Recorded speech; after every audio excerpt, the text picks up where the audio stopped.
नमस्कार। कोरोना के इस काल में एक स्पेशल पार्लियामेंट सेशन होने जा रहा है। स्पेशल पार्लियामेंट सेशन इस लिहाज से है कि इसका जो प्रोटोकॉल है वो बिल्कुल स्पेशल है, वरना मानसून सत्र हर साल होता है और जुलाई अगस्त में ही निपट जाता है। लेकिन इस बार कोरोना की वजह से इसको सितंबर में बुलाया जा रहा है और 14 सितंबर से 1 अक्टूबर तक ये चलने वाला है।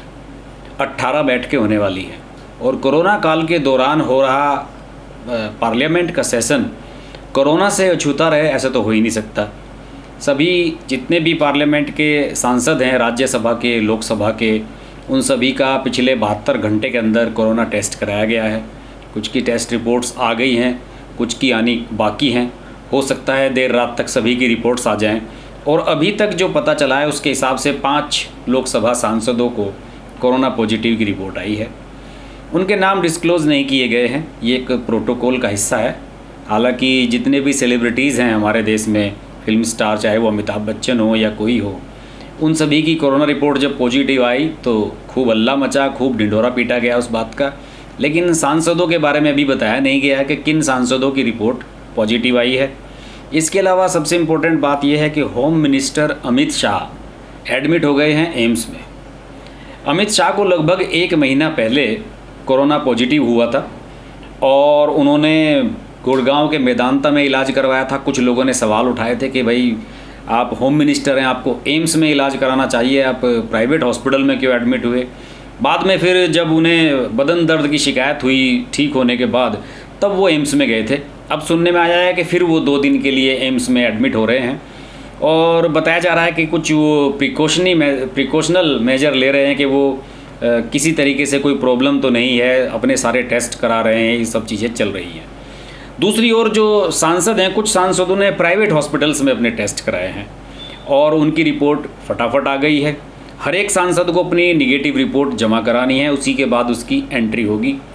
उपराष्ट्रपति और जो सभापति हैं राज्यसभा के, वेंकैया नायडू, उन्होंने भी अपना टेस्ट कराया है। ओम बिरला लोकसभा स्पीकर ने भी टेस्ट कराया है। और इसमें आनंद शर्मा, कांग्रेस के जो नेता हैं, उनका एक बयान मैं पढ़ रहा था। उनका कहना था कि भाई हमें तो 3 दिन हो गए अपना टेस्ट का सैंपल दिए, उन्होंने शायद सरकारी हॉस्पिटल में कहीं कराया है, अब तक रिपोर्ट नहीं आई है। जिन्होंने प्राइवेट में कराया था उन्होंने तो भाग दौड़ करके अपनी रिपोर्ट ले ली है। बहरहाल ये तो आम जनता का भी मसला है कि आप प्राइवेट में जाएंगे तो आपका ट्रीटमेंट जल्दी हो जाता है, सरकारी में रिपोर्ट्स भी देरी से आती हैं, सारी चीज़ें होती ही हैं। सांसदों को इसका अनुभव हो रहा है, ये अच्छी बात है।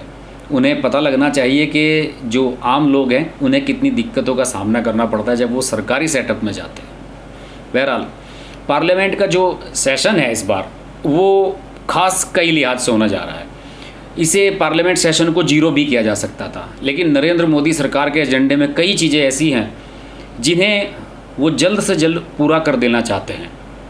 कई विधेयक हैं, कई अध्यादेश ऐसे हैं जो एक्सपायर हो रहे हैं। 6 महीने के अंदर अगर अध्यादेश को बिल नहीं बनाया जाता है तो फिर आपको उसको दोबारा पार्लियामेंट में पेश करना होता है और पार्लियामेंट की मंजूरी लेनी होती है। तो इस तरह के कई काम हैं जो नरेंद्र मोदी सरकार के पेंडिंग पड़े हुए हैं और वो होने ज़रूरी हैं। अगर मैं मोटा इसके बारे में बताऊं तो 18 बैठकें होने जा रही हैं इसकी, 18 दिन लगभग लगेंगे इसमें। 45 विधेयक पेश किए जाएंगे, उन्हें पारित करने की उम्मीद है। और 11 विधेयक ऐसे हैं जिनके लिए सरकार बजट सत्र के बाद अध्यादेश लागू कर चुकी है, यानी कि उन्हें फिर से लाया जाना है और फिर से मंजूर करनी है। जैसे कि 2 विधेयक किसानों और कृषि उपज से संबंधित हैं जिन्हें लेकर किसान आंदोलन कर रहे हैं। अभी पिछले दिनों कुरुक्षेत्र में, हरियाणा में जाम लगाया गया था, बहुत हाईवे पर जाम रहा था और किसान कह रहे हैं कि इसमें किसान विरोधी कुछ पॉइंट रखे गए, उन्हें तुरंत हटाया जाना चाहिए, इसकी उनकी डिमांड चल रही है। इसके अलावा होम्योपैथिक केंद्रीय परिषद, भारतीय चिकित्सा केंद्रीय परिषद, मंत्रियों और सांसदों के वेतन एवं भत्तों वाला जो अध्यादेश है वो भी पेश होना है, बड़ा इम्पोर्टेंट है। देखते हैं ये सांसद अपने भत्ते कितने आसानी से बढ़वाते हैं। और अनिवार्य वस्तु अधिनियम, दिवाला कानून, बैंकिंग नियमन अधिनियम, कराधान अधिनियम और महामारी अधिनियम भी इसमें एक लाना है। एक विधेयक इन सब के शामिल हैं। 12 नए विधेयक पेश किए जाएंगे। द्विपक्षीय वित्तीय अनुबंध, पेंशन कोष विनियमन एवं विकास प्राधिकरण, हाथ से मैला साफ करने की प्रथा पर रोक, बाल अपराध न्याय कानून और जम्मू कश्मीर की आधिकारिक भाषा से संबंधित विधेयकों समेत कुल 12 विधेयक टोटल इसमें आने वाले हैं। सरोगेसी व गर्भपात सहित कई विधेयक ऐसे हैं जो लंबित हैं, वो भी पारित होने हैं। इस सरोगेसी, औद्योगिक संबंध संहिता, सामाजिक सुरक्षा एवं कल्याण संहिता, कंपनी कानून, गर्भपात विमानन अधिनियम, इन सब को भी इसमें पास किया जाना है। इसके अलावा कोई और ख़ास बात इसमें है।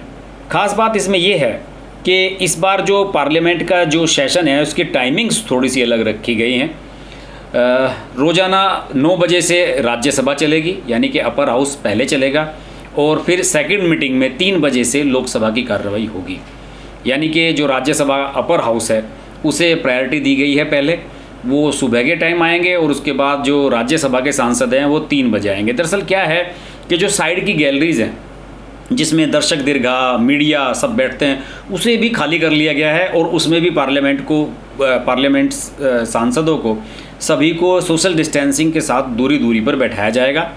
और राज्यसभा की जो कार्रवाई है 9 बजे से 1 बजे तक चलेगी और 3 बजे से शाम 7 बजे तक चलेगी लोकसभा की कार्रवाई। इस तरीके से टोटल सेटअप बनाया गया है। और इसमें थोड़ा सा चेंज है। पहले दिन लोकसभा की कार्रवाई सुबह 9 बजे से 1 बजे तक चलेगी और राज्यसभा की 3 बजे से शाम 7 बजे तक।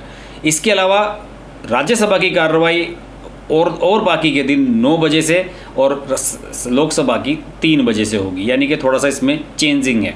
इसके अलावा कोई वीकली ऑफ नहीं होगा, कोई छुट्टी नहीं होगी। इसमें पूरा कामकाज होगा, सब कुछ डिजिटल सिस्टम से है, हैंड सैनिटाइजेशन की व्यवस्था की गई है और टचलेस सिस्टम रखा गया है, उसमें कहीं भी आपको टच करने की ज़रूरत नहीं है। और इसमें ये भी है कि संडे सैटरडेज़ में भी ये काम करेगी पार्लियामेंट। और इसमें कई चीज़ें ऐसी हैं जो उसमें लागू नहीं हो पाएंगी, जिन्हें आप वहाँ पर ले नहीं पाएंगे। जैसे आप पैम्फलेट, पोस्टर, बैनर, ये सब चीज़ें नहीं ले जा पाएंगे। वरना इससे पहले जितने भी सांसद थे, जब वो हंगामा करते थे पार्लियामेंट में, तो वो बैनर, पोस्टर सब लेकर खड़े हो जाते थे, प्ले कार्ड्स वगैरह लेकर आ जाते थे, उसकी भी उन्हें छूट नहीं होगी। और इसके अलावा बाकी सब टोटल जितना भी सिस्टम है वो सब एक अलग तरीके से काम करेगा।